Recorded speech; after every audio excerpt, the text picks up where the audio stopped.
Olá, eu me chamo Tamires Menezes e você está ouvindo Aprendendo Através. O episódio de hoje marca um momento muito importante para o Aprendendo Através, porque hoje nós vamos contar com a nossa primeira participação. Eu comecei a escrever um artigo na semana passada com a intenção de tanto publicar o artigo, mas também enquanto base para um roteiro do Aprendendo Através. E em meio ao escrever e roteirizar e alinhar e pesquisar, e aí nessa de falar de Brasil, de falar de relações e de expandir algumas categorias de análise, eu me peguei num impasse sobre as relações internacionais, de como é um assunto que não necessariamente está colocado, está posto. Tendo isso em mente, pedi uma consultoria, uma ajuda, uma participação, porque essa ideia de trazer pessoas de várias áreas para que nós possamos compreender essas múltiplas camadas da vida social. Esse é o meu propósito aqui. E eu pedi consultoria para um grande amigo, bacharel em Relações Internacionais, arte educador e amor da minha vida, Daniel Gaborim, para fazer uma contribuição. E o Daniel, como sempre se propõe a ser excelente em tudo que ele faz, produziu um conteúdo excelente que não caberia ser apenas uma nota de rodapé explicativa. Daniel produziu uma excelente síntese sobre o papel das relações internacionais, sobre a história da diplomacia no Brasil, e eu estou muito feliz com essa participação. Já queria agradecer de antemão, Daniel, pela sua contribuição, disposição em contribuir com esse processo formativo que a gente está se dispondo a fazer aqui no Aprendendo Através. Daniel, meu muito obrigada a você. Fiquem agora com Daniel Gaborim no episódio de hoje, o Brasil e as relações internacionais. Olá, meu nome é Daniel Gaborim, eu sou bacharel em Relações Internacionais pela Universidade Anhembi Morumbi. Durante a graduação eu trabalhei bastante a questão dos imigrantes e refugiados no Brasil, além do tráfico internacional de pessoas, o que acabou se tornando meu trabalho de conclusão de curso. Além disso, eu tenho experiência como arte educador, pensando nessa união entre arte e educação como uma ferramenta para ilustrar e até mesmo expandir as discussões para além dos limites teóricos tradicionais.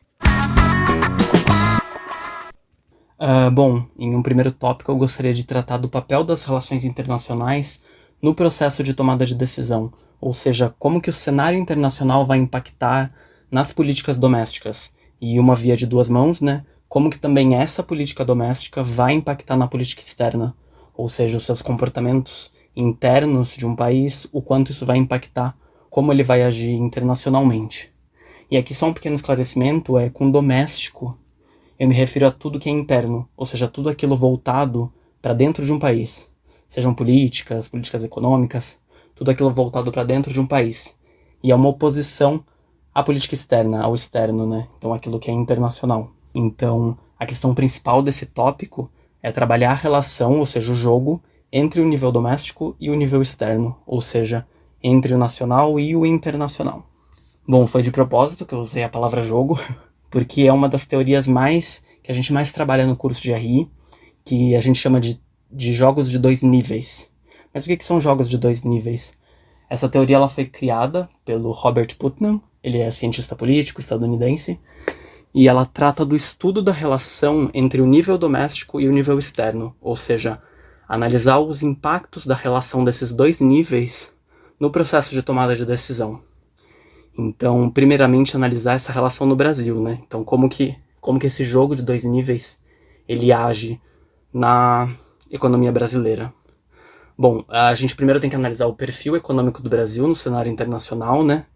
Então, na verdade, o perfil dos países internacionalmente ele é bem dinâmico, né? Ele muda com o passar do tempo, mas o Brasil ainda conserva um forte perfil de país exportador, principalmente de commodities.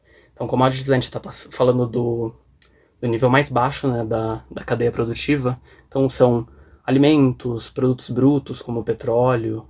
No Brasil já foi café, já foi açúcar. Hoje em dia a gente está muito na soja, nos grãos em geral, né? Mas além do Brasil como um perfil exportador, o Brasil também carrega um perfil importador muito forte. Então, importando principalmente bens de consumo e bens de produção. Lembrando que bens de consumo são aqueles bens importados já prontos, então quando você importa, por exemplo, um celular, um computador, são bens de consumo. E bens de produção são bens que são utilizados para produzir bens de consumo. Então quando, por exemplo, você importa uma máquina para construir um carro aqui no Brasil. Essa máquina é um bem de produção.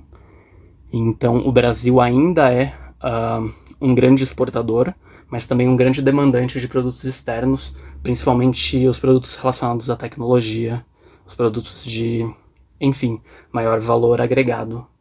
Dessa forma, todo país que depende do mercado internacional, e aqui, de novo, falando especificamente do Brasil, como um grande dependente do mercado internacional, ele vai sofrer com maior força os efeitos da relação entre externo e interno, ou seja, os efeitos do internacional na política doméstica.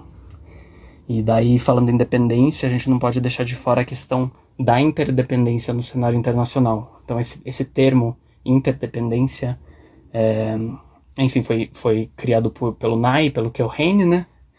E, na verdade, essa teoria mostra o quanto o avanço do capitalismo de mercado fez com que os países se tornassem cada dia mais dependentes uns dos outros. Então, é como se fosse nessas redes mercantis que foram criadas ao longo dos séculos, o quanto isso fez esses países ficassem cada vez mais entrelaçados. E então, seja em questões mercadológicas mesmo, então você comprar aquilo que você não produz, você exportar aquilo que você produz, mas eu acho que tem um detalhe, que eu acho que é o detalhe mais forte, que aumenta ainda mais essa interdependência, é que o capitalismo ao longo dos anos, e com mais força nas últimas décadas, criou um sistema financeiro internacional extremamente interligado. Então, os países eles estão ligados entre si pela questão monetária. Então, um exemplo muito forte disso, tanto dessa interdependência quanto dos jogos de dois níveis, é a gente analisar a crise econômica de 2008. Então, para quem não sabe, a crise de 2008 foi um problema dentro dos Estados Unidos, que começou a partir de uma crise imobiliária nos Estados Unidos, né? O que fez com que um dos maiores bancos de investimento do mundo, que era um banco americano, o Lehman Brothers, ele faliu. E essa crise, de novo, uma crise doméstica dentro dos Estados Unidos, gerou um colapso em todo o sistema financeiro do mundo todo, claro que em maior ou menor nível, dependendo do país, mas uma crise doméstica dentro dos Estados Unidos desestabilizou todo o sistema econômico no mundo todo. Então, é a importância de se analisar essa interdependência e essa ligação entre os países quando for fazer qualquer análise conjuntural mesmo, sabe? Dentro do seu país. Analisar a importância do cenário externo. Então, dessa forma, o estudo das relações internacionais, ele se faz imprescindível para analisar o cenário brasileiro como um todo, né? Não só para entender a conjuntura atual, como também para se prevenir de possíveis oscilações no cenário internacional. Então é o não estar atento só à sua política doméstica e externa, como também estar atento às políticas domésticas e externas dos outros países. Bom, nesse segundo tópico eu vou tratar sobre o papel estratégico do Brasil globalmente, ou seja, como que funciona esse jogo internacional de definir se um país vai ser estratégico ou não, em que momentos ele pode ser ou deixar de ser estratégico. Então, eu já digo desde já que essa é uma questão muito dinâmica, é uma coisa que a gente tem que levar, são várias questões que têm que ser levadas em consideração, porque para um país ser considerado estratégico ou não vai depender muito do cenário internacional, ou seja, o que o mundo está buscando naquele momento.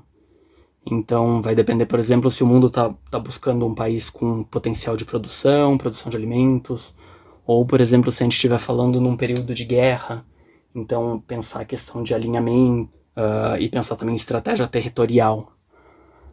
Bom, nesse quesito, então vamos focar no Brasil. Um fator de extrema importância em qualquer análise a nível internacional, que a gente não pode deixar de fora das nossas discussões sempre que for tratar o Brasil internacionalmente, é entender a importância do Brasil dentro da América Latina. Ou seja, a importância do maior país em território na América Latina. Então, de novo, o Brasil é o maior território, a maior população. Então, entender essas coisas como elementos de poder importantíssimos no cenário internacional. Então, por exemplo, pensando em território, ou seja, tamanho, capacidade produtiva, terras cultiváveis. Então, por exemplo, o Brasil muitas vezes sendo considerado o celeiro do mundo. É por isso, você ter capacidade de produção, você ter local para produzir, isso é de extrema importância no cenário internacional. E pensar também em população, a maior população da América Latina. Então, pensando no mercado internacional, o Brasil se torna um público consumidor de produtos internacionais muito grande, o que também torna ele interessante aos olhos do mercado internacional.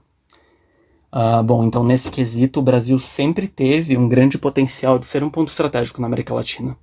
Então, baseado nesses quesitos principais como território, população, o Brasil sempre teve potencial para ser um foco, para ser um ponto estratégico.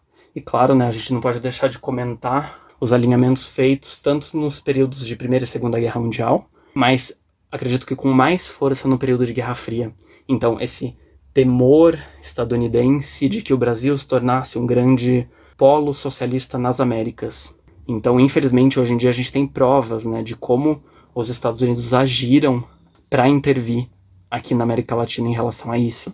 Então, por exemplo, a gente tem a Operação Condor, em que os Estados Unidos, através da CIA, eles financiaram dezenas de ditaduras e golpes militares na América Latina, com esse intuito de enfraquecer mesmo qualquer posicionamento que fosse contrário ao posicionamento dos Estados Unidos. Então, é a importância de entender todas essas questões, tanto os fatores pragmáticos mesmo, então, capacidade de produção, território, entender tudo isso, e não só isso, mas também as pressões externas que podem estar sendo, internas e externas, que podem estar acontecendo no momento, para analisar a questão do papel estratégico de um país internacionalmente.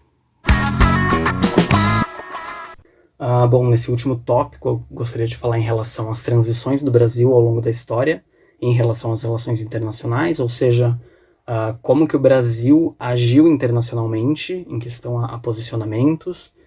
Então, mas mudar um pouco o foco. Então, como eu já falei no tópico anterior sobre capacidade, sobre a questão do Brasil ser um foco na América Latina, né, um ponto estratégico na América Latina, mas aqui nesse tópico eu gostaria de mudar um pouco o foco, e aqui eu acho de extrema importância falar sobre o papel da diplomacia brasileira no processo. E daí, falando da diplomacia brasileira, não tem como não citar a figura do Barão do Rio Branco no processo brasileiro de criar uma identidade diplomática internacional.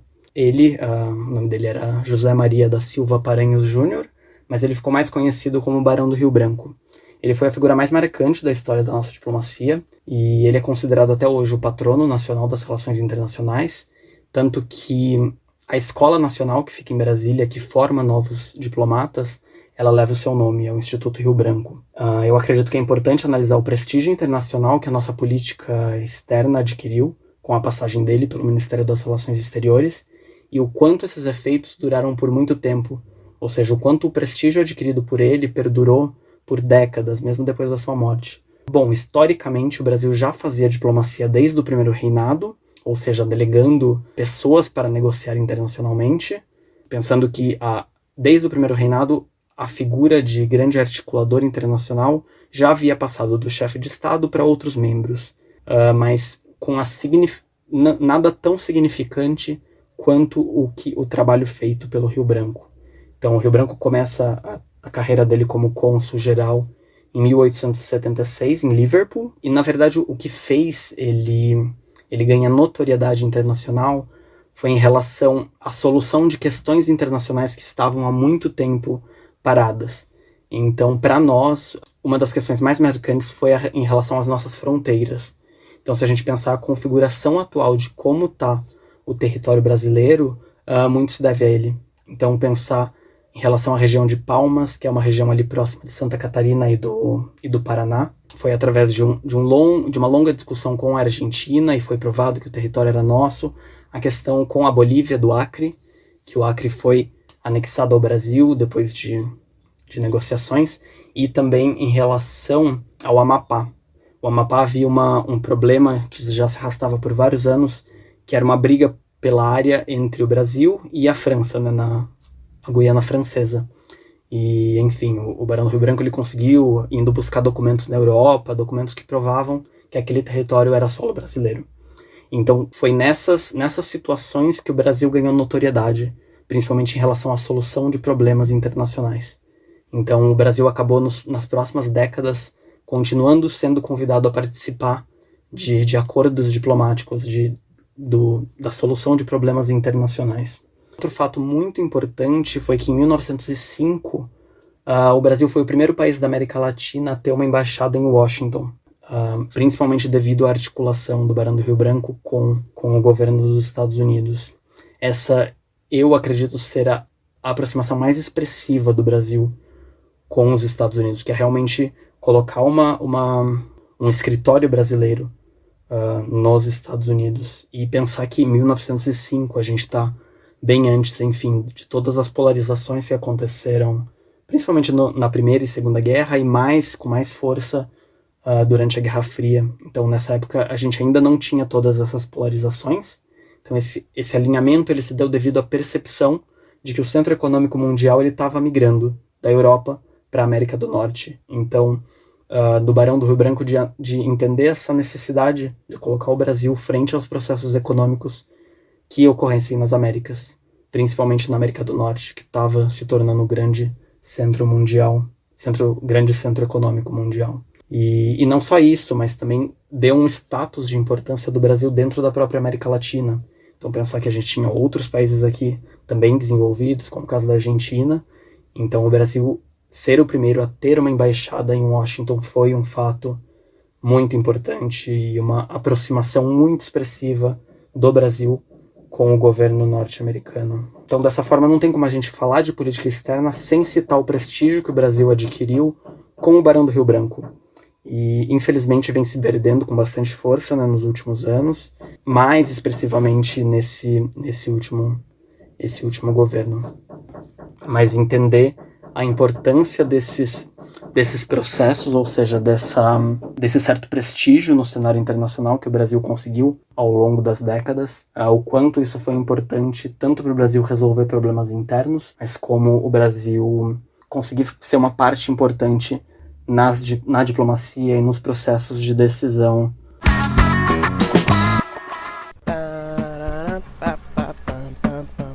Queria agradecer imensamente o Daniel por essa aula. Sigam o Daniel, @DanielGaborim. Vou deixar uns materiais de consulta lá na pasta do Aprendendo Através do Google Drive. Todas as indicações de livro, todas as bibliografias que se encontram digitalizadas, eu estou adicionando por episódio numa pasta do Google Drive para que vocês tenham acesso.